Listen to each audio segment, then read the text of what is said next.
সুখধারান YouTube চ্যানেলে আপনাদের সকলকে আবারও স্বাগত জানাই। আশা করি ভালো আছেন। 27শে ডিসেম্বর 2024 অর্থাৎ মাসের 4th ফ্রাইডেতে সিইবি কমিউনিটি বেসড ইভেন্ট যেমন অঙ্গনওয়াড়ি সেন্টারে অনুষ্ঠিত হবে, সেই সঙ্গে অন্নপ্রাশন দিবসও এই দিনে অনুষ্ঠিত হবে এই অক্টোবর থেকে ডিসেম্বর এই কোয়ার্টারের জন্য। আশা করি আপনারা বুঝতে পেরেছেন। তো আসুন এবারে আমরা দেখে নিই যে কিভাবে আমরা সিবিই বা অন্নপ্রাশন দিবস আমরা কিভাবে এডব্লিউসি তে অনুষ্ঠিত করব। তো দেখুন, এখানে যেটা রয়েছে সুঅভ্যাসের পুনরালোচনা, অর্থাৎ recapitulate good practice and diet diversification in children, adolescent girls and women. উপরে বাংলাটা রয়েছে, আমি পুরোটা বাংলাটা পড়লাম না আগের বার, আবার পড়ে দিচ্ছি। সুঅভ্যাসের পুনরালোচনা ও শিশু, কিশোরী ও মহিলাদের জন্য বিভিন্ন প্রকার খাদ্য বিষয়ে আলোচনা। অঙ্গনওয়াড়ি কর্মীদের করণীয় বিষয় কি?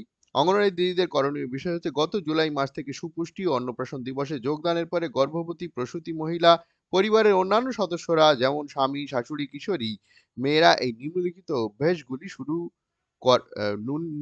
অভ্যাসগুলি অনুশীলন করা শুরু করেছে। তো এই অনুশীলনগুলো কি কি তারা অভ্যাস অনুশীলন করবে সেটা আগেই আলোচনা হয়ে গেছে। জুলাই মাস থেকে যে সমস্ত সুপুষ্টি দিবস বা অন্নপ্রাশন দিবসে তারা যোগদান করেছিলেন সেখানে আলোচনা করা হয়েছে। এই ১ থেকে ১০টি অভ্যাসের কথা এখানে বলা হয়েছে। এগুলো অঙ্গনারী দিদি যারা আছেন তারা এইগুলো এখানে নথিভুক্ত করবেন। এবারে দেখুন, এখানে কিছু গাইডলাইন দেওয়া হয়েছে। সুপুষ্টি ও অন্নপ্রাশন দিবসে যোগদানকারী গর্ভবতী, প্রসূতি মহিলা, পরিবারের অন্যান্য সদস্য যেমন স্বামী, শাশুড়ি ও কিশোরী মেয়েদের জিজ্ঞাসা করে উপরে শূন্যস্থান পূরণ করুন। অর্থাৎ তাদেরকে জিজ্ঞাসা করতে হবে যে আপনারা কি কি অভ্যাস করছেন, সেইগুলো এখানে পূরণ করতে হবে। তো দেখুন, এখানে পুরো লেখা রয়েছে যে গত জুলাই মাস থেকে সুপুষ্টি অন্নপ্রাশন দিবসে যোগদানের পরে গর্ভবতী, প্রসূতি মহিলারা, পরিবারের অন্যান্য সদস্যরা এই নিম্নলিখিত অভ্যাসগুলি অনুশীলন করা শুরু করেছে। অর্থাৎ আগে আলোচনা করা হয়েছে যে এই অনুশীলনগুলো আপনাদের বাড়িতে করতে হবে, সেগুলো তারা করছে কিনা তাদের কাছ থেকে শুনে এগুলো পূরণ করতে হবে। আশা করি আপনারা বুঝতে পেরেছেন। এবার দেখুন, সুপারভাইজার দিদিদের সঙ্গে পাওয়া তথ্য বিনিময় করুন।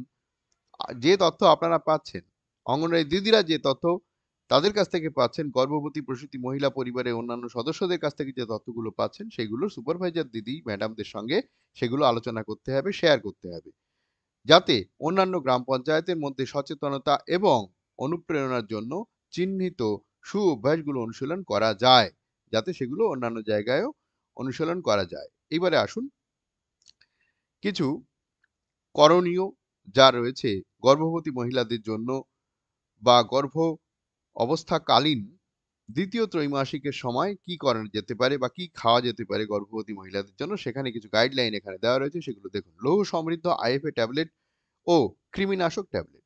এখানে কি গাইডলাইন দেওয়া রয়েছে দেখুন। গর্ভবতী মহিলাদের জন্য গর্ভাবস্থায় ও প্রসবের পর 6 মাস পর্যন্ত প্রতিদিন একটি করে আইএফএ ট্যাবলেট খান। তো এটা আপনারা জানেন, এটা আবার আমাদের গর্ভবতী যে মায়েরা আছে তাদের মধ্যে এই গাইডলাইনটা সম্প্রচার করতে হবে বা তাদের বলতে হবে। গর্ভাবস্থাকালীন দ্বিতীয় ত্রৈমাসিকের সময় একটি কৃমিনাশক ট্যাবলেট খান। এটা আপনারা জানেন, আবার গর্ভবতী মায়েদের এই কথাটি বলতে হবে। লৌহ সমৃদ্ধ খাবার। তো লৌহ সমৃদ্ধ খাবার যেমন লেবু জাতীয় খাদ্য এবং সবুজ শাকসবজি, চাল, ডাল, গম এবং বাজরা জাতীয় খাদ্য, মটরশুঁটি, শিম, বাদাম, কিশমিশ ইত্যাদি। এই সমস্ত লৌহ জাতীয় যে সমস্ত খাদ্য, সেই খাদ্যগুলো খাওয়ার কথা বলতে হবে মায়েদেরকে। 6 মাস বয়সের পর শিশুদের, কিশোরী মেয়েদের এবং মহিলাদের খাদ্য কি হওয়া উচিত, বিভিন্ন ধরনের খাদ্য সেগুলো এখানে দেখুন বলা রয়েছে। হলুদ, কমলা রঙের শাকসবজি ও ফল যারা নিরামিষ খান তাদের ক্ষেত্রে হলুদ ও কমলা শাকসবজি এবং ফল যেমন কুমড়ো, গাজর, আম, পাকা পেঁপে ভিটামিন এর ভালো উৎস। কি কি ভিটামিনের ভালো উৎস? দেখুন, কুমড়ো, গাজর, আম, পাকা পেঁপে ভিটামিনের ভালো উৎস। নিরামিষাশী যারা তাদের জন্য এই কথাটা বিশেষভাবে বলা হয়েছে। ভিটামিনে আমাদের চোখ ভালো রাখে। ভিটামিন এ যেটা সেটা আমাদের চোখ ভালো রাখে। আচ্ছা, তারপরে কি বলছে দেখুন, রোগ প্রতিরোধ ক্ষমতা বৃদ্ধি করে এবং মারাত্মক সংক্রামক রোগ যেমন ডায়রিয়া, নিউমোনিয়া, হাম এ আক্রান্ত হতে বাধা দেয়। তাহলে এই খাবারগুলো কিন্তু আমাদের সকলেরই খেতে হবে। যারা নিরামিষ খান তাদেরকে বিশেষভাবে বোঝাতে হবে। হলুদ, কমলা শাকসবজি ও অন্যান্য প্রোটিন সমৃদ্ধ খাবারের একটা ছবি এখানে দেওয়া রয়েছে, যদিও সাদা কালো খুব ভালো বোঝা যাচ্ছে না, তবু আপনারা যারা জানেন তারা বুঝতে পারছেন। দেখুন, তারপরে কি গাইডলাইন দেওয়া রয়েছে। অন্যান্য প্রোটিনযুক্ত খাদ্য, নিরামিষ খাবার যারা খান, আবার যারা বিশেষ করে যারা নিরামিষ খান তাদের জন্য কি গাইডলাইন দেওয়া রয়েছে দেখুন। তারা দুধ ও দুগ্ধজাত খাদ্য থেকে উন্নত মানের প্রোটিন পেয়ে থাকেন। উন্নত মানের প্রোটিন, ভিটামিন এ ও ডি, মানে ভিটামিন এ ও ডি এবং ক্যালসিয়ামের চাহিদা পূরণের জন্য এইসব খাদ্য ভালো। আমিষ খাবার যারা খান তারা বাড়িতে তৈরি সব রকম খাবার গ্রহণ করতে পারেন। আর যারা আমিষ খান তাদের ক্ষেত্রে তো কোনো সমস্যাই নেই, মাছ মাংস সবই তারা খেতে পারবেন। নিরামিষ যারা খান তারা মাছ মাংস যারা খান না তাদের ক্ষেত্রে দুগ্ধজাত খাবার আর উপরে উল্লিখিত যে সমস্ত খাবার সেখানে তারা ভিটামিন এ এবং ডি পেতে পারেন। তারপরে দেখুন ৩ নম্বর গাইডলাইনে বলছে চর্বি ও তেল। শক্তির উৎস হিসাবে সব ধরনের ভোজ্য চর্বি ও তেল ভালো। এমনকি প্রতিদিনের খাবারে অল্প পরিমাণ তেল ও চর্বি যথেষ্ট শক্তি যোগান দেয়। তারপরে দেখুন কি বলছে। আচ্ছা, এখানে দেখুন ডাল ও বাদাম জাতীয় যে সমস্ত খাবার সেই সব খাবারের একটা ছবি এখানে রয়েছে। তারপরে দেখুন ৪ নম্বর গাইডলাইনে কি বলছে। ডাল, মটরশুঁটি, শিম, বাদাম ইত্যাদি। শিশুর দেহের বৃদ্ধির জন্য বিভিন্ন ধরনের ডাল, মটরশুঁটি, শিম, বাদাম ইত্যাদি খুবই গুরুত্বপূর্ণ, কারণ হাড়, পেশি ও বিভিন্ন অঙ্গের গঠনে প্রোটিন জাতীয় খাদ্য।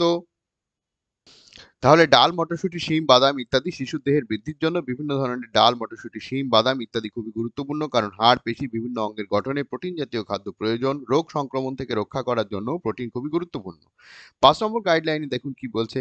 চাল, ডাল, গম, বাজরা ইত্যাদি জাতীয় যে সমস্ত খাদ্য রয়েছে, চাল, ডাল ও বাজরা জাতীয় খাদ্য শর্করার যোগান দেয়, যা শরীরকে চলতে সাহায্য করে। সবুজ শাকসবজি, বিভিন্ন ধরনের সবুজ শাকসবজি iron, vitamin A, vitamin B এর ভালো উৎস, শরীরে রক্ত তৈরিতে আয়রন সাহায্য করে। দেখুন এখানে কিছু খাদ্যের কথা বলা রয়েছে, যেমন ঘন ডাল, খিচুড়ি, সুজির পায়েস, সবুজ শাকসবজি, হলুদ কমলা রঙের ফল এবং শাকসবজি। এরপর আমাদের সিবি যেটা আমরা পালন করলাম সেটা কিভাবে আমরা পোষণ ট্র্যাকারে আপলোড করব সেটাও কিন্তু একবার একটু আপনারা দেখে নেবেন। জাস্ট যেতে হবে আপনাদের মোর অপশানে, সেখান থেকে ইভেন্টে যেতে হবে। এটা আপনারা জানেন, আমি আরেকটা সেপারেট ভিডিওতে বলে দেবো, তবু একবার এখান থেকে দেখে দিচ্ছি। সেখান থেকে যাবেন সিবিই, সিবিইতে যাবেন অ্যাড সিবিইতে যাওয়ার পরে এখানে ডেটটা সিলেক্ট করতে হবে ২৭শে ডিসেম্বর ২০২৪। সেখান থেকে গিয়ে এখানে থিম সিলেক্ট করতে হবে। থিমটা হবে এইটা, অন্নপ্রাশন দিবস। ২৭শে ডিসেম্বর ২০২৪-এর জন্য অন্নপ্রাশন দিবস থিম সিলেক্ট করতে হবে। থিম সিলেক্ট করার পর তারপরে এখান থেকে আপনাদের সাবমিট করে দিতে হবে। সাবমিট করার পরে দেখবেন রেকর্ড অ্যাডেড সাকসেসফুলি হয়ে যাবে। ব্যাস, আপনাদের যে সিবিই বা কমিউনিটি বেসড ইভেন্ট ২৭শে ডিসেম্বর ২০২৪ সাল অর্থাৎ ডিসেম্বর মাসের 4th ফ্রাইডের জন্য যে সিবিই বা কমিউনিটি বেসড ইভেন্ট সেটা পোষণ ট্র্যাকারেও আপলোড হয়ে যাবে এইরকম ভাবে। আমি একটা সেপারেট ভিডিওতে সেটা অবশ্যই দেখিয়ে দেবো। আর আপনাদের করণীয় কাজ যেটা সেটা তো আমি বলেই দিলাম। ২৭শে ডিসেম্বর ২০২৪ সালে অর্থাৎ ডিসেম্বর মাসের 4th ফ্রাইডেতে এই সুঅভ্যাসের পুনরালোচনা ও শিশু কিশোরী মহিলাদের জন্য বিভিন্ন প্রকার খাদ্য বিষয়ের যে আলোচনা সেটাকেই থিম রয়েছে recapitulate good practice and diet diversification in children, adolescent, girl and women. এটা হচ্ছে ইংরেজি থিম রয়েছে। আর বাংলায় রয়েছে সুঅভ্যাসের পুনরালোচনা ও শিশু কিশোরী মহিলাদের জন্য বিভিন্ন প্রকার খাদ্য নিয়ে আলোচনা। তো এটা আশা করি আপনারা বুঝতে পেরেছেন। ভিডিও ভালো লাগলে লাইক করবেন, শেয়ার করবেন বন্ধুদের মধ্যে, যাতে তারাও জেনে এই কাজটা করে নিতে পারে। এবং চ্যানেলে নতুন হলে প্লিজ চ্যানেলটাকে সাবস্ক্রাইব করে সঙ্গে থাকুন এই ধরনের ভিডিওর নোটিফিকেশন সবার আগে পাওয়ার জন্য। ভালো থাকবেন, দেখা হবে পরের ভিডিও।